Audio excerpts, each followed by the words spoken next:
இந்த வீடியோ பார்க்குற எத்தனை பேர் இது வரைக்கும் இன்ஸ்டாகிராமில் ரீல்ஸ் போட்டுப்போயின்னு எனக்கு தெரில, இல்லை வீடியோ போட்டுப்போயின்னு எனக்கு தெரில. பட்டு இந்த ஒரு வாய்ப்பை பயன்படுத்தி இன்றைக்கி எல்லாருமே குறைஞ்சது ஒரு 10 செகண்ட் வீடியோ வாட்சும் போடுங்க. என்னென்னா, we stand with Anbanandam, we support with Anbanandam. இந்த ஃபோட்டோவை போட்டு ஒரு வீடியோ இந்த கண்டென்ட்டோட போடுங்க.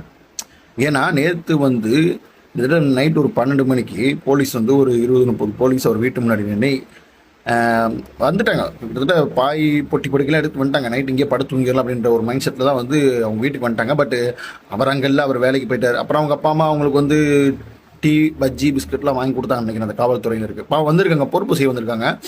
என்ன பொறுப்பு தான் தெரியல. நான் வந்துட்டாங்க. சரி, வந்த மனுஷனும் போலீஸ்காரங்க நம்ம வெளியே அனுப்ப முடியலை.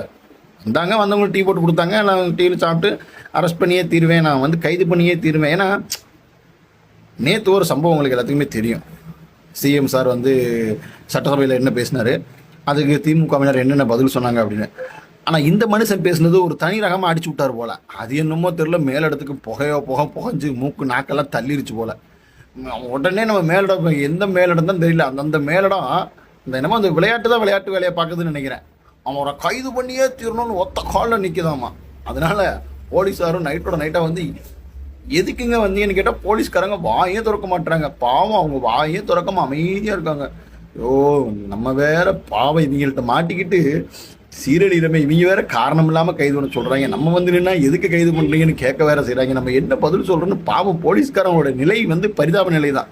ஏன்னா அவங்களுக்கு என்ன சொல்கிறதுனே தெரியல. எதையாவது சொல்லவும் முடியல அவங்களால. எது பேசினாலும் பஞ்சாயத்து ஆகுமோ அப்படின்ற பயத்திலே அவங்க இருக்காங்க போலீஸ்காரங்க.